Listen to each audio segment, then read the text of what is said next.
Hi, welcome and namaste to the Yoga Out of the Box podcast. My name is Marv, and on this podcast, we try to make yoga as accessible as possible for everyone and to showcase that yoga is so much more than what we actually think in the West. It's not just the practice on the mat, it's like a kind of toolbox you can use in your day to day life to make the most out of it.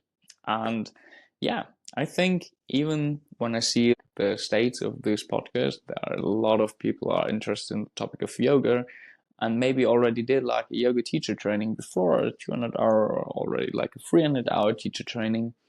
And if you have listened and stick around to a few of these episodes, you already know that I think it's like a good base to get into the topic of yoga to do a teacher training, but it's not like that you're a real yoga teacher afterwards. It's like a base. That was one of the reasons I wanted to have Nathania on the podcast, because she is really kind of like yoga business person who made like out of her passion, out of her way of like getting into yoga, a real kind of business. And I know how that sounds for a lot of yogis, but listen me out. There's so much more level to that, because I think you will hear in this episode what kind of advice she can give you, even if you're just starting out. It's like from total beginners to like intermediate and even advanced yoga teachers can learn something out of this episode. And I think there's nothing bad about like considering that yoga nowadays is not just a kind of business, but it's about like a thing which could make you like make kind of living out of it, and not just the kind of living, maybe even if it's a side hustle, it's just a super nice approach or like a super nice value you get from that if you see, oh yeah, people are really want to pay for that. And I can just say, I think here's a lot in there. Just give it a try, listen to it, and I think there's a lot of value in that I can share. Like always, do your karma yoga. Just leave a good comment on the podcast, leave a good review on the podcast player of your trust, and maybe share this episode and the whole podcast with family and friends. Thank you so much, guys, and right into the episode. Hi, Nathania. How are you? I'm super well, Marvin. Thank you so much for having me. It's a pleasure. Maybe for the audience who not already know you, could you just shortly introduce yourself and give us like a short wrap up of your journey so far in yoga? You say short like you know me. I like to talk, so you're gonna have to make me stop. Yeah. So my name is That's Nathania, and fine. I run a company called Yogi Flight School, and I specialize in teaching people how to arm balance and invert. So all your handstands, headstands, inversions, and things like that. But that's not what I always did. Uh, if we rewind about 10 years back, I was a marketing director for a wholesale company. I had a corporate job, like a lot of people do, and I hated my life. I went to work every morning going, how? How is this my life? How is Mm-hmm. this my job? How am I giving all of my time to a company that I don't really care about, selling things that I don't care about? And I did that for 10 years. The reasons: I didn't have working papers for the US. It was complicated, but the real reason was I was scared. I was scared to go out on my own and do something else. I thought I needed a real job. Like my family always told me, you go to school, you get a real job, you get married, Yeah. you have kids, the whole thing, right? And I found myself in my real job feeling like I was dying inside. And Mm-hmm. I got the opportunity in 2000 and I don't even remember, 2015, to do a yoga teacher training. And I wasn't interested in teaching, but I loved yoga. And I said, okay, I want to go deeper into my own practice. And I did that teacher training. And within 2 weeks, I was like, I found my calling. I'm quitting my job and I'm starting to teach Oh, yoga. wow. But yoga teaching doesn't pay you a lot of money if you're just teaching classes at studios, right? So I had to downgrade my apartment to get a cheaper place to live. I gave up my car. I gave up cable. I downgraded everything. I made way less money, but I was 100 times happier. And in making that jump, I told the universe, Mm-hmm. I'm ready. Give me more yoga. And the opportunities just started to fall into my lap. I was invited to teach yoga on somebody's yoga retreat. I got the opportunity to take over a yoga studio where the owner wanted to shut it down. They met me and they said, I think I want you to take over my business. It was like the universe was like, yes, this is your path. So I did that. I bought the yoga studio and I started running retreats, and I was teaching classes all over Los Angeles. And then COVID happened and my yoga studio was shut Wow. down overnight. We went from full roster of classes to nothing. So we pivoted Wow. to Zoom immediately, and very quickly I was like, nobody wants to pay a yoga studio membership for a studio they cannot go to. So I was like, I got to do something else. And I was like, where's my heart? Where's my joy? My joy is in empowering people to believe they can do anything they want. I love to use arm balances to prove to people how powerful they are. Because so many times as a yoga teacher or even as a yoga student, I would go to class and the teacher would do some amazing handstand at the front of the room and say, now you try.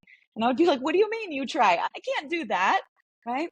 And I got really good at teaching those things. And every time I would teach them in a class or on a retreat, I would see the person just light up going, oh my God, I actually can do this.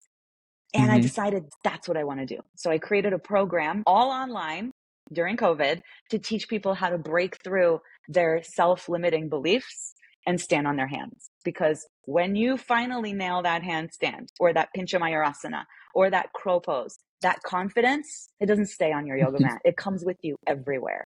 And so COVID was the greatest gift that ever happened to me because it gave me the opportunity to ask, what do I want to create? What do I want to teach?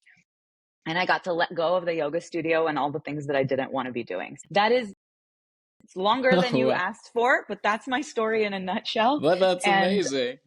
yeah, thank you.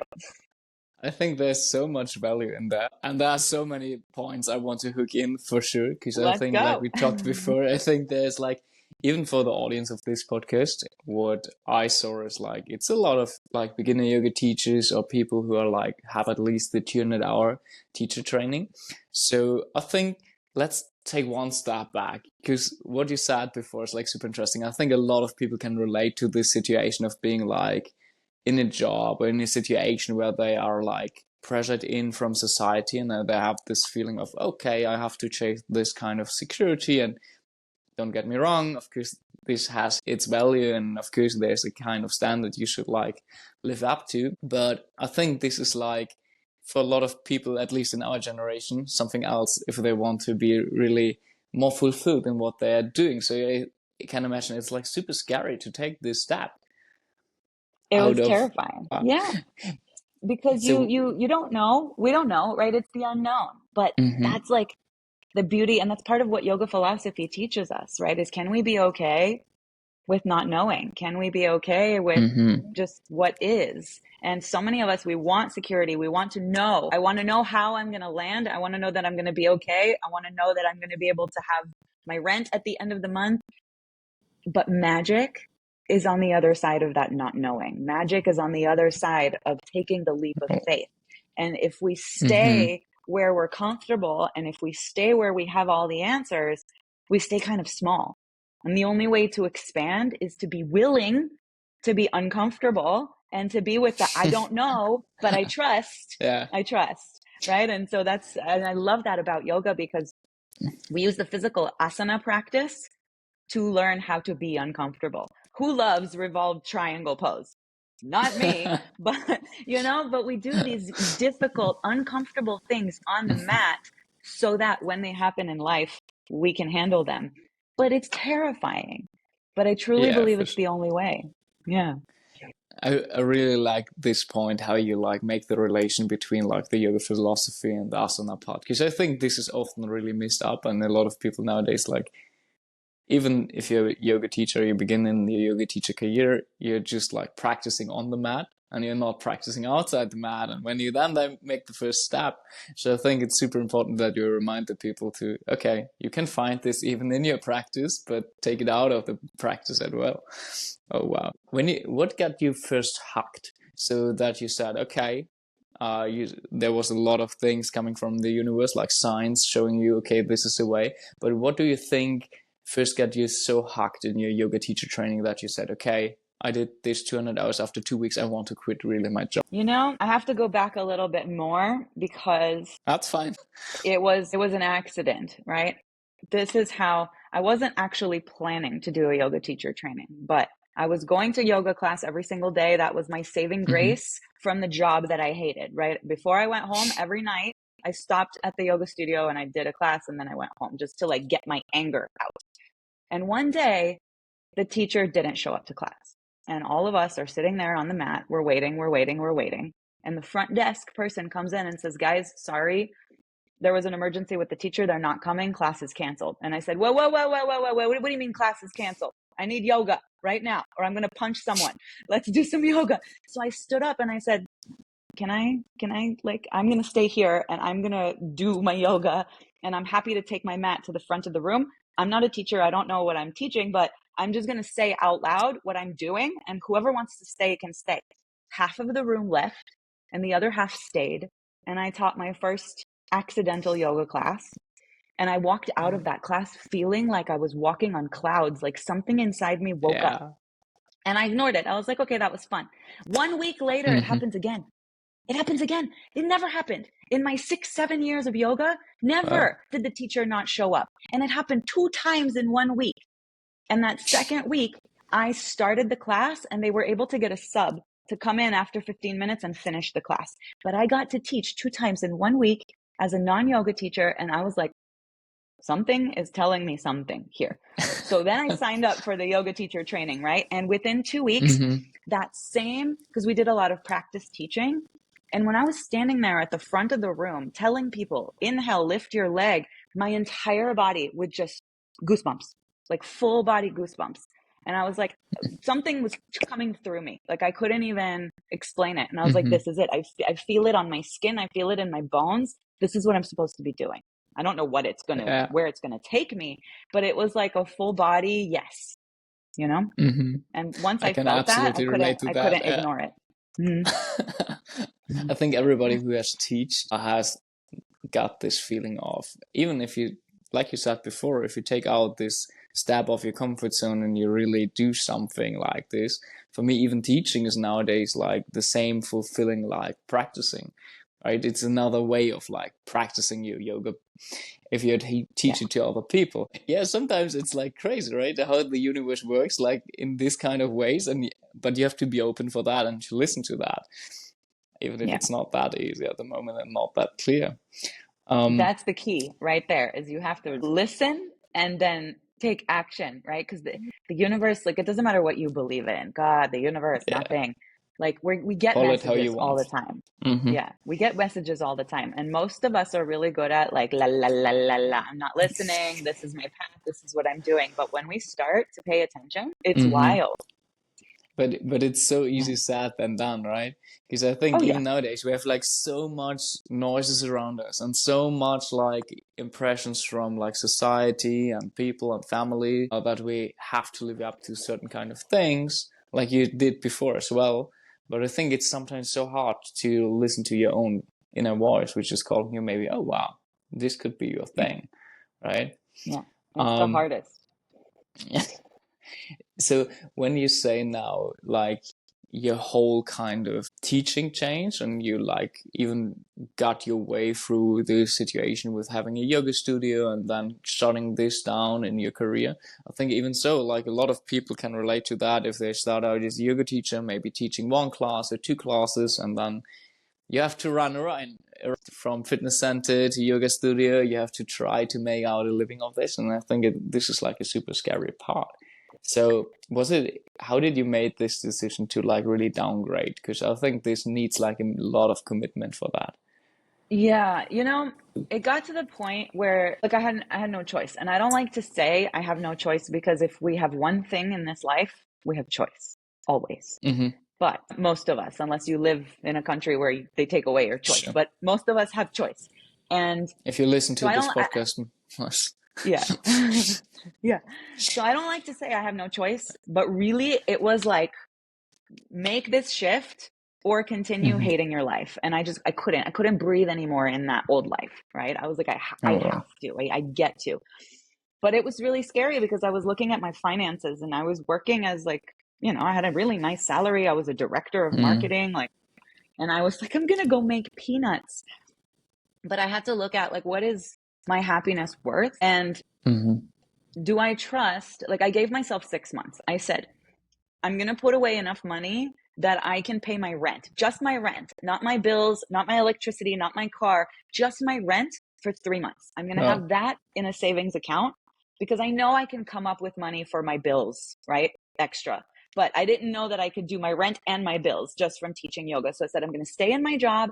I'm going to have 3 months of living expenses or rent, and then I'm going to take the Mm-hmm. risk. And I was Mm-hmm. like, if I have to use those savings, okay, I can do it for 3 months, and then I'll go back and get another job if it doesn't work, right? And it was amazing. The moment that I created that little nest egg, it was like private client here, private client there, opportunity to teach something for like $500. I was like, what? Nobody gets paid $500 to teach a yoga class, but crazy opportunity came in. So for me, it was like the moment I made the decision and I took the action. I put a Mm-hmm. small amount of money in a savings account and I said, this is my emergency fund for my rent. Guess what? I never needed to touch that emergency fund. But the fact that I created it, told the universe, okay, she's smart, she has a backup plan. Now we're gonna make it work for her so she doesn't need to touch that. But it was scary because I liked my life. I liked my car. I liked my apartment. I Mm-hmm. liked that I had extra money to play with, but I was miserable. I was shopping all the time. I'm going to be totally honest with you right now. I was doing drugs. I was not in a good place. And so I said, Mm-hmm. what is the price I'm paying for that misery? Like, yeah, I can have some money. Great. But if I'm miserable and I'm destroying myself, what am I doing? So Yeah. I had no choice. It was continue on this path and be miserable forever or take the risk. And Yeah. it was scary. And I don't have like, the magical how. I just was really like, if it doesn't work, Mm-hmm. I'll go get another job. Like, what's the worst that can happen? I'll be in a box Sure. on the street. I'm not going to let it get to that point, right? I'll go get another job Yeah. before I have to move into a box on the Hey, just a short reminder to do your karma yoga today. Just leave a good review on the podcast player of your trust. Maybe share the episode, share this podcast with family and friends or anyone who could be interested in the topic of yoga. And consider to leave a comment. I know it's always like a bit of time and effort, but for you it's just a few seconds and it really helps us out to reach more people, to fulfill our mission to like make yoga more accessible for everyone. So thank you so much already, and back to the episode with Nathania. street. But this is like a So, super good advice because I think a lot of people, at some point you have this change of perspective that you get out of the frog perspective and you see your life from above. And so at least I had this in my journey as well. And I think a lot of people who maybe got into this field got this point where they see, oh, wow, if I continue this road, it will destroy me for sure. My life will be like super miserable or depressive for like a really long time. But to take out this action and like making a plan, because I think what makes us the most like vulnerable is that we don't know what could happen, right? And like you said, but if you think about it, everybody, even if we talk to people like in the Western world and we are like, you're in the States, I'm in Europe, I think a lot of people have like a lot more security net than they are aware of, right? And if you're super spontaneous and super, let's say kind of dumb, you can make that. You just have to be aware that you have to work through like a gap of time. You have to make this time free, and you have to be, I think that kicks in that a lot of people are more afraid of like really trying because, oh wow, what is with this time I could lose, or with this like impression, like you said, there's so many things. And is it not like crazy that even the big car, the big salary sometimes makes us even more feel like, oh, I don't want to lose that. It just like gives us not a lot more freedom, right? yeah. And that's an interesting point you make about freedom, because what is freedom? It's different for each of us. I used to think freedom was financial. If I had enough money, then I would feel free. But I had enough money and I was miserable. And every moment of my life, I was like, how am I here? And then I found myself making 1/3 of my salary, and I was Mm-hmm. happy and fulfilled. And I would cry on my way to the studio every This day. is I would get in my amazing. car and I would just cry because I was like, is this my life? I get to wake up in the morning, I'm driving by, I get to look at the ocean on my way to teach people how to move their bodies and how to feel good. Like, what is this life? And I would just literally cry from just being overwhelmed with joy. And that's something that I didn't have when I had more money. But Mm-hmm. let's circle back now where I stand today, 6 years after the moment we've Mm-hmm. been talking about, making way more money than I was making in my corporate job now as a yoga teacher online. So eventually I ended up going further than I was before. And that's And I kind of think where I this want is to, yeah, this is this where is I a want to leap of go with your faith, right? people next. Yeah. Yeah. Yeah. And That's this is so where I great. want to go. If you're open to it, I want to talk For to them sure. about, I want to talk to you guys about what it means as a yoga teacher to have the courage to specialize in something. I used to think that yoga, I still think yoga is for everybody. Everybody should do yoga. Everybody gets to do yoga. It is literally for everybody. Even if you cannot move your body and you are paralyzed from the head to the toes, you can still do breathing and you can still do meditation. You can still practice yoga. I believe that to my core. Mm-hmm. I used to create classes, and when I owned my studio, the slogan of my studio was yoga for everybody. And what happens when you do that? If you talk to everybody, you talk to You took to. nobody. And everyone was like, you should specialize. You should specialize. And I'm like, specialize in what? Like, everybody needs to do yoga. Why would I specialize in yoga for runners or yoga for pregnancy or yoga for headaches or yoga for neck pain? Because maybe there's somebody with hip pain who needs yoga. Why would I say no to them? But I started to follow people with successful businesses, not just yoga teachers, but all kinds of businesses. And I started to realize that there's something called a niche. And a niche is a very specific subset of people that you are talking to specifically. It doesn't mean that you cannot serve people outside of that, but it means that the message that you say in the world, on your social media, the slogan for your yoga studio, whatever, needs to talk to those specific people. And I was scared of that because I was like, well, there's not going to be enough customers for me or enough yoga students for me if I'm only teaching these people. And it was the Mm-hmm. exact opposite.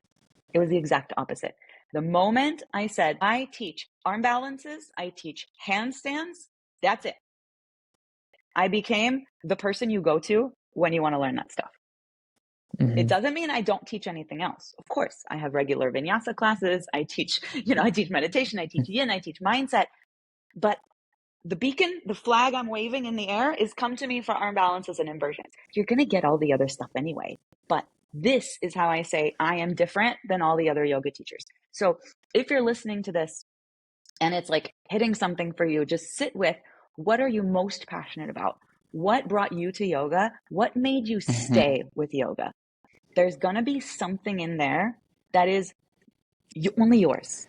And the thing that you can hang your hat on as, this is my message in the world. This is why I'm a yoga teacher. And this is the transformation I want for people. And that gets to be enough. And you can Mm-hmm. build a really successful yoga career for yourself doing something very specific. I just wanted to say that because I know so many yoga teachers are trying to teach yoga for everyone because, like me, they have a big heart and they want to help everyone. If you talk to everyone, you talk to no one.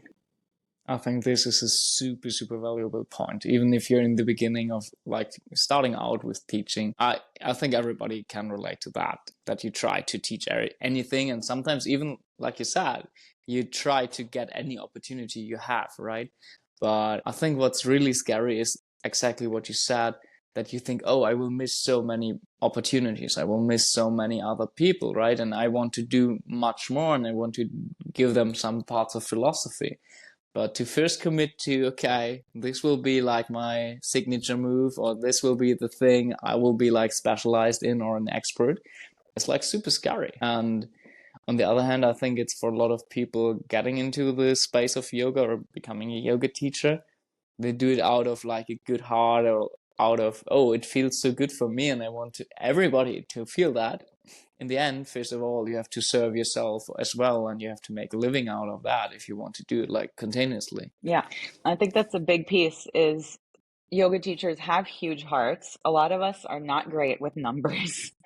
And a lot of us devalue ourselves. Like, I used to do so many things for free at the beginning. Sure, I'll Mm-hmm. teach for you for free. I'll teach here for free. And I was getting Mm-hmm. like exhausted and tired. And at the peak of my like run around town and teach all the yoga to pay my bills, I was teaching Mm-hmm. 25 classes a week.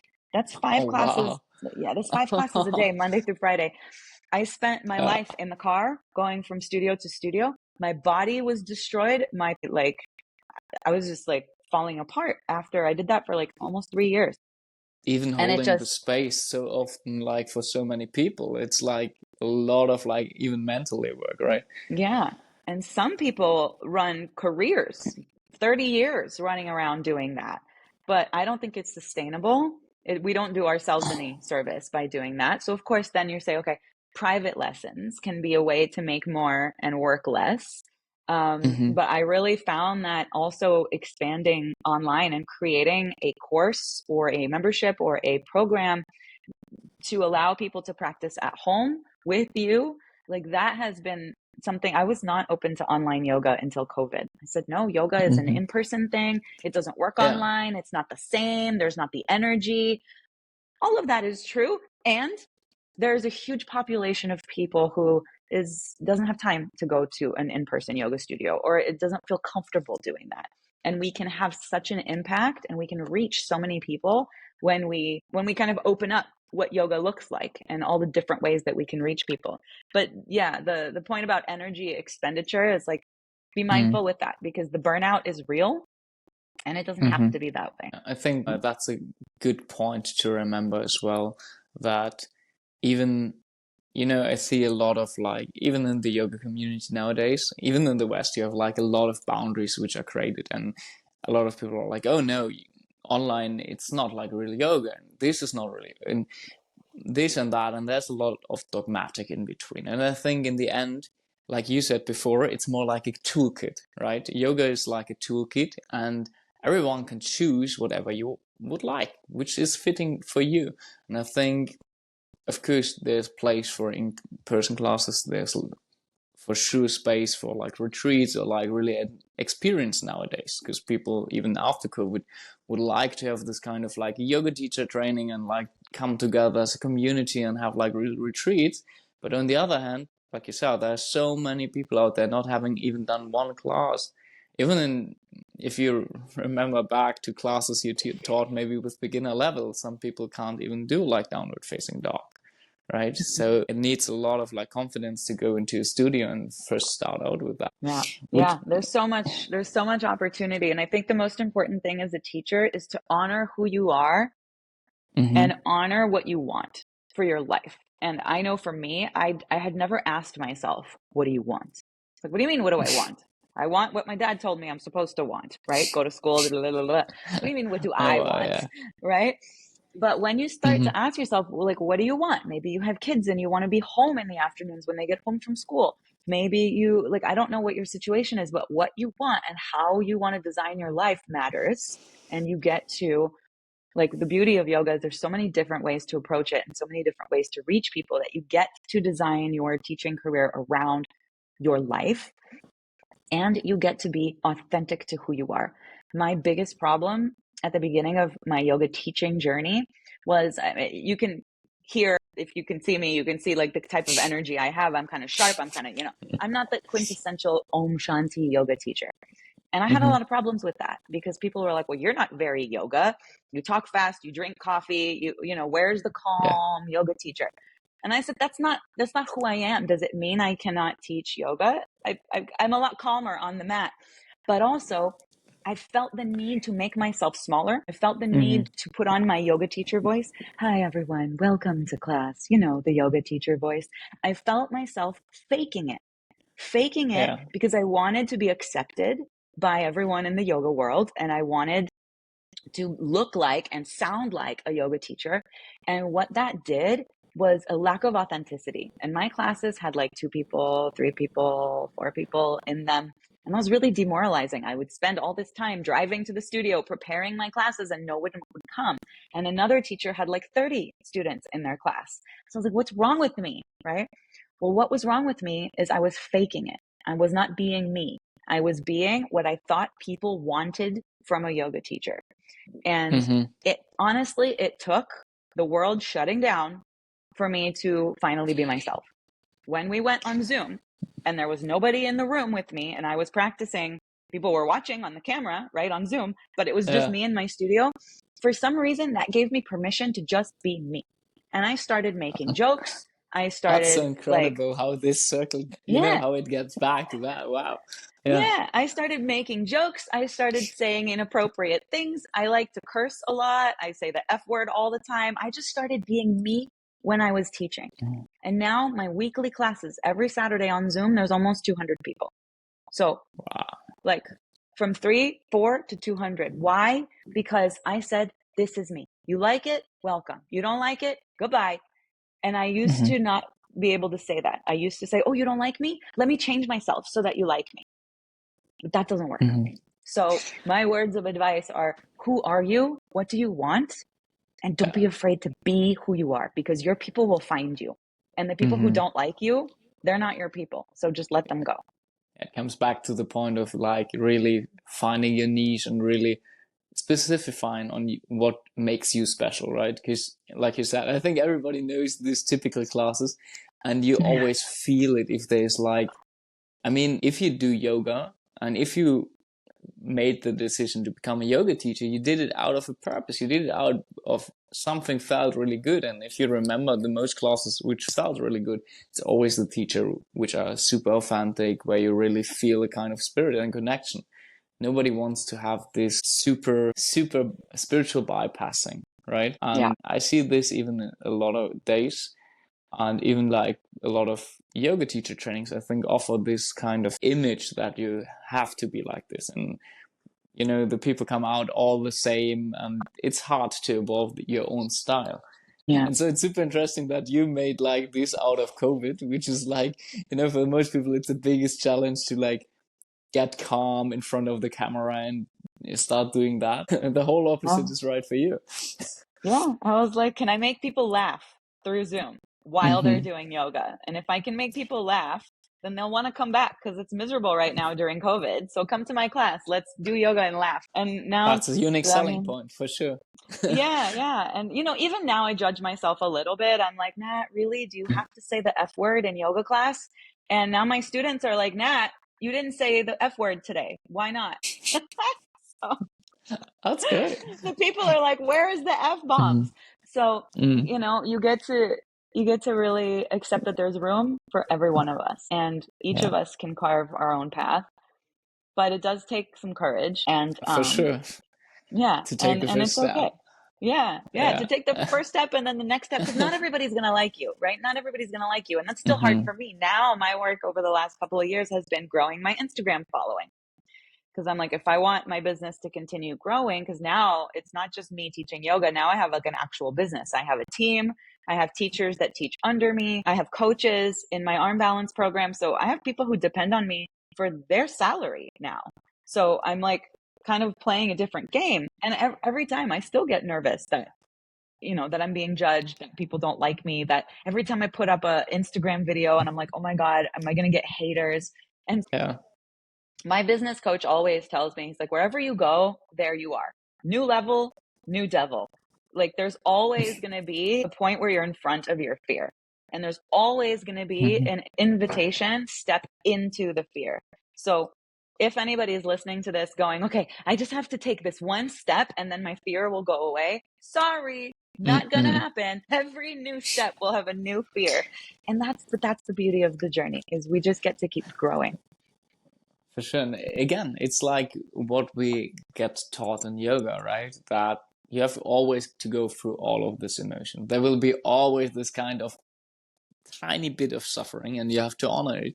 You can't Mhm. build always resistance. And if you always want to feel just great, that's not how yoga works. That's not how life works, right? It No. will be always changed. So that's why we can't stay with like consistency or with like impermanently like just everything will be. So I think the real growth, the universe will give you always the same question, the same like obstacles in your way until you slow them. And this is sometimes Yes. hard. So true. It'll keep slapping you until you learn the lesson. Yeah. Yeah. And it's true. The faster we learn the lesson and the Mhm. faster we move, the faster we get to where we want to go. Because I'm not no stranger to that, having the lesson just poking me in the face. And I'm like, I'm not listening. I'm not listening. And it But just keeps getting until you louder. can't ignore it, yeah. But I Yeah. think it's super, again, I think it's super interesting to see that even a person like you who has now already like made a bigger kind of business out of that and really can live from that, have this kind of situations in their day-to-day life. I think really often what get missed in social media nowadays is that we can compare ourselves to anyone. They are like back in the days when you just could compare yourself maybe to the other yoga teachers in your town, right? So now you're like always in comparison to like all the people around the globe. Then you see like crazy people and maybe people who has already like a kind of team with yoga teachers, and you're like, wow, how should I ever, you're like in front of this mountain and you're like, okay, they are always like perfect, how could I keep up with them? Yeah. Yeah.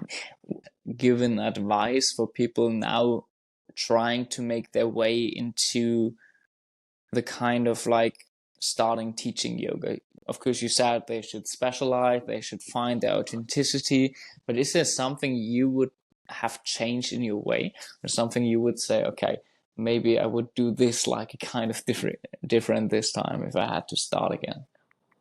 Yeah.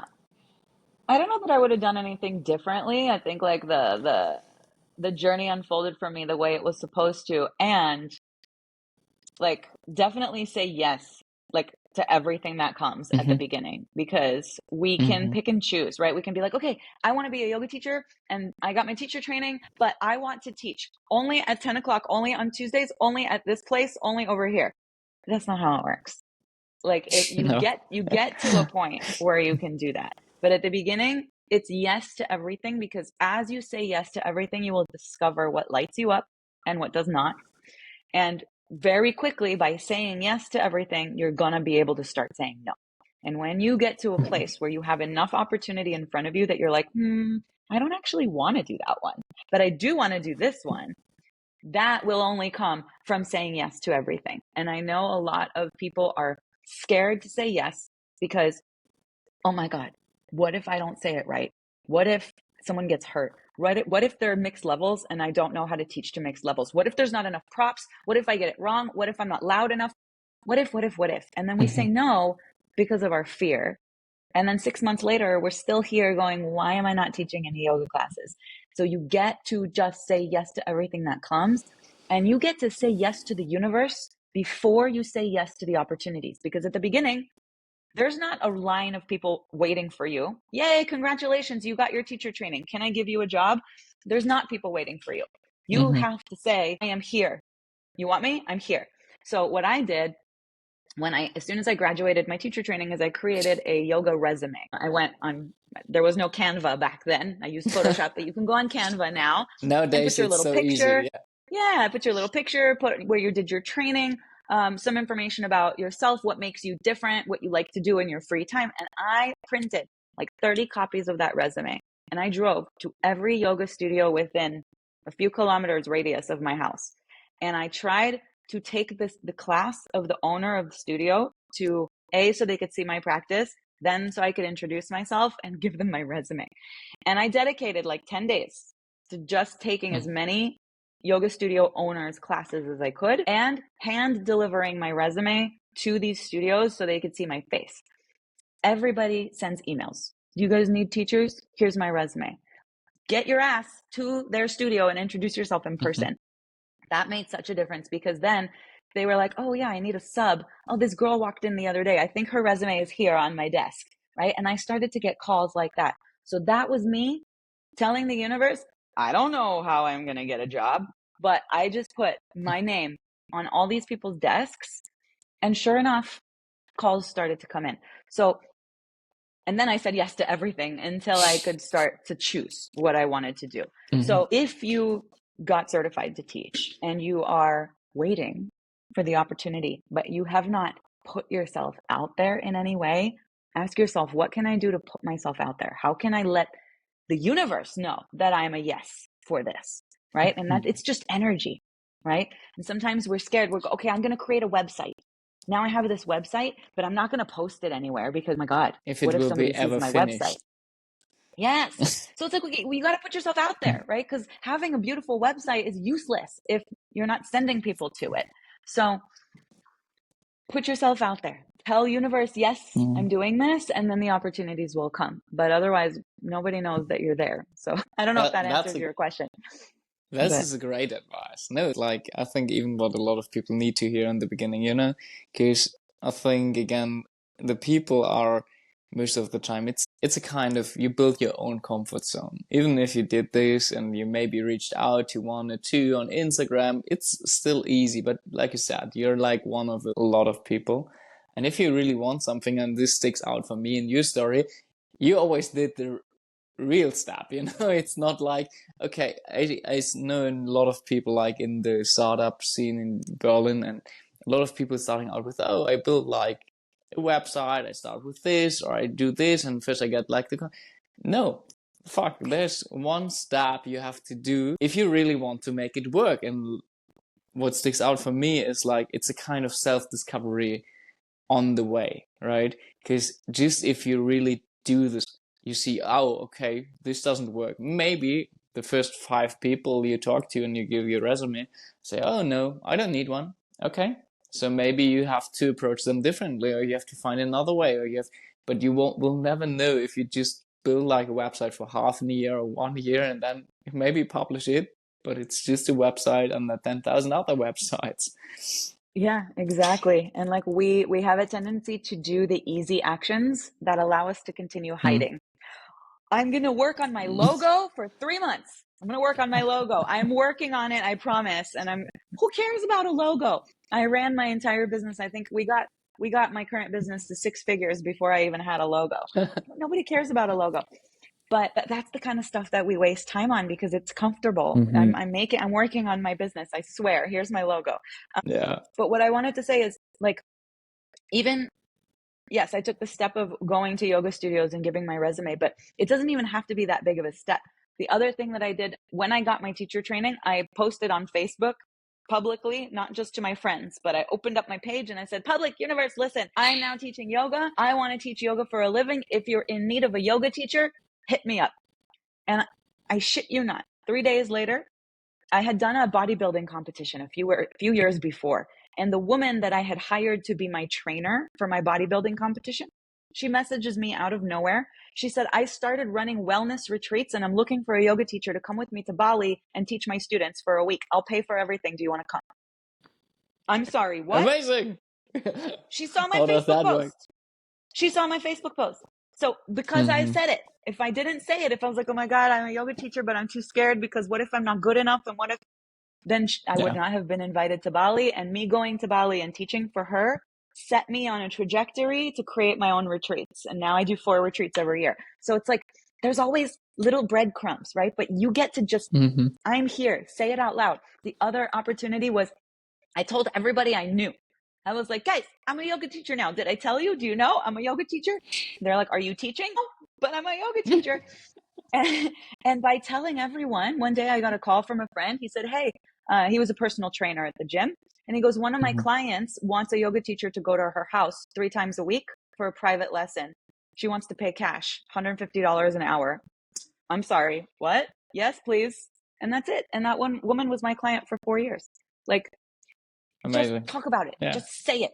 Just be loud about it. And that's how you build the opportunities. And the other thing I want to say is you will not get better until you do it. That goes for the actual teaching of the yoga. So many teachers are like, I will go out and teach when I have more practice. I will go out and teach when I feel more confident. I will go out and teach when I can teach a whole class without looking at my notes. But those things will not happen until you go out and teach. It's backwards. We wait to feel confident, to feel comfortable, and then we'll go out and do. But you will become confident and comfortable because you did it, not before you do it. So if anyone's listening to this and you're like, I need 12 more hours of practice teaching, good. Get those 12 hours while teaching actual humans in the real world. It's the only way. So it's like we do the thing and then we will have the confidence, not have the confidence before we do the thing. Yeah, I think this is in general like a big misconception that you always have to be ready to like.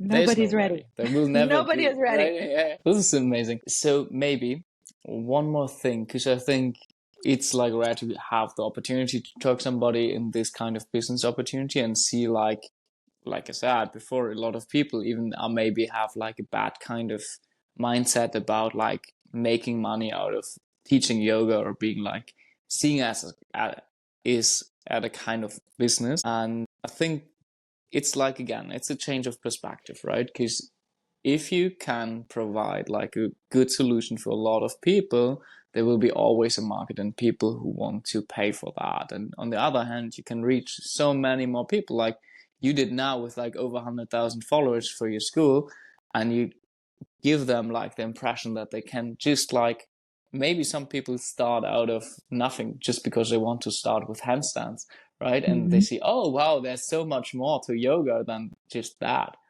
So do you feel like it's hard being just like one of both, or being in both worlds of seeing yoga as a business and still having this mindset of yoga? So for me, that's a really good question. I come from a family of entrepreneurs. I've all my uncles, my aunts, my dad, everybody's been business people. So like around the dinner table as a child growing up, it was business, business, business. I almost like stopped listening, right? Because I was like, I don't care about business. So it kind of, for me, it was a natural progression, but 100%, 100% it's difficult to be like, I'm going to teach you how to make your body feel good and how to stretch and how to get stronger. And I'm going to teach you these amazing life-changing things, and I'm going to charge you money for it. It's uncomfortable. And we live, especially in the West, we live in a world where our rent is not free. The food you eat is not free. Your electric bill is not free. So it's completely unrealistic to expect us in 2024 in the West to be able to not charge for yoga if we want this to be our career. So the way I reconcile it is balance. I charge money for my program, first of all, because I need to eat, and so does my team. But number two, because people don't value what they don't pay for. I see this all the time. I do Really good point. scholarships. Yeah, I do scholarships for my program. Sometimes I give it away for free because I have an interaction with a student who cannot afford it, or they live in a country where the exchange rate makes it impossible for them to invest. I'll give it away for free. And you know what happens? Nothing. They don't do it. They don't log in. They don't do it. They don't send me videos to ask for coaching. Nothing. When people pay, they show up because they've put their energy into something. So first of all, giving something away for free is actually not always doing anybody a service, because most people will not take advantage of it.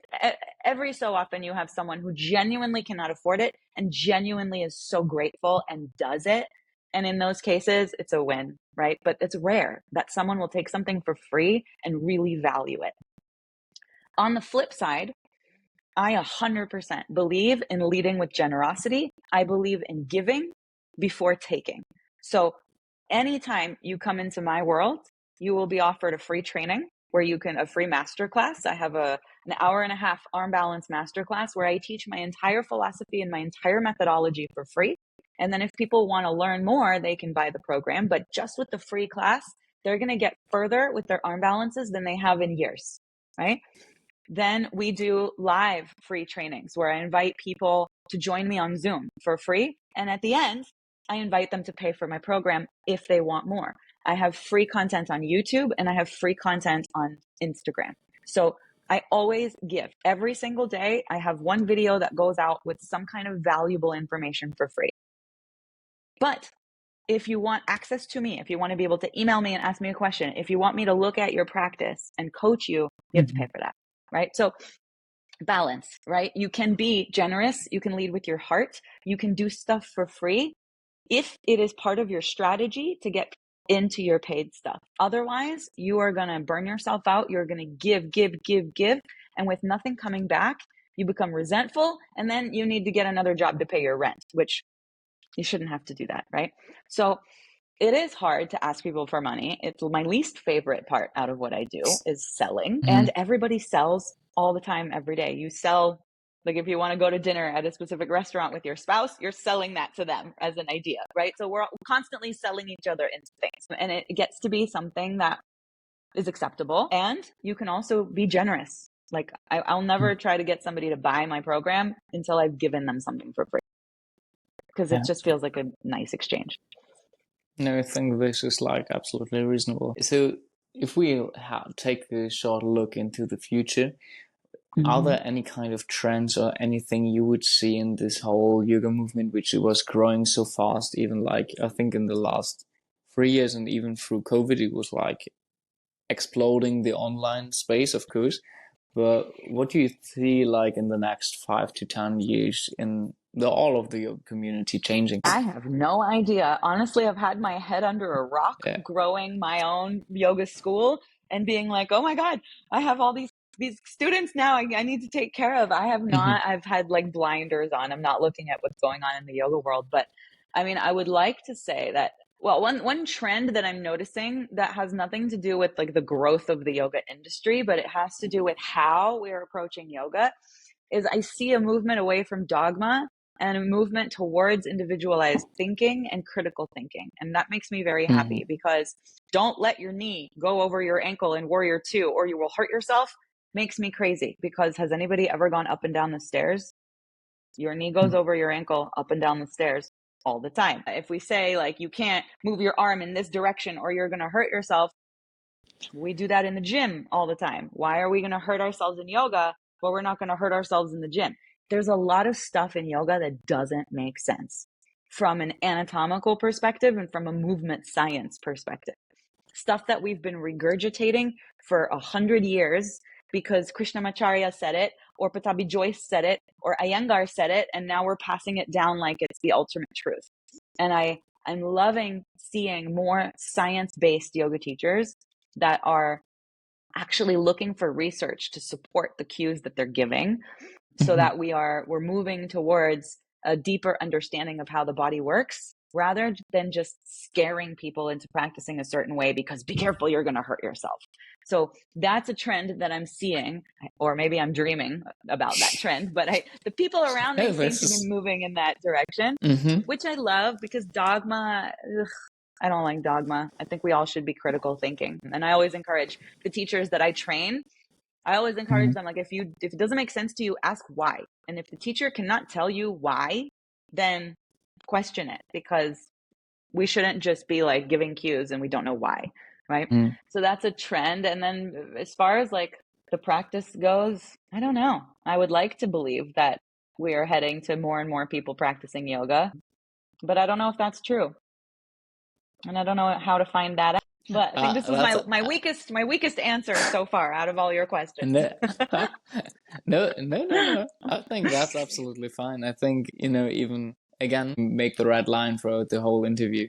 It's not always about like exactly knowing where you are next. It's more about like being in the process at the moment. And I think what you even give here is like super good advice for a lot of people. Because in the end, even dogma is nothing else than just like creating borders, and yoga in general means like to create unity. So yeah, it's the whole opposite. And I see that as well. I had like a super interesting conversation on the podcast like a few weeks ago with a friend of mine who is like physiotherapist and like yoga teacher. And he made the claim like, there's not such thing than a wrong movement, And this was like a super interesting episode as well. So people can go back to this one. If this one will be published, this one will be published as well already. Yeah, I'm going to go listen to that one for sure. Sounds great.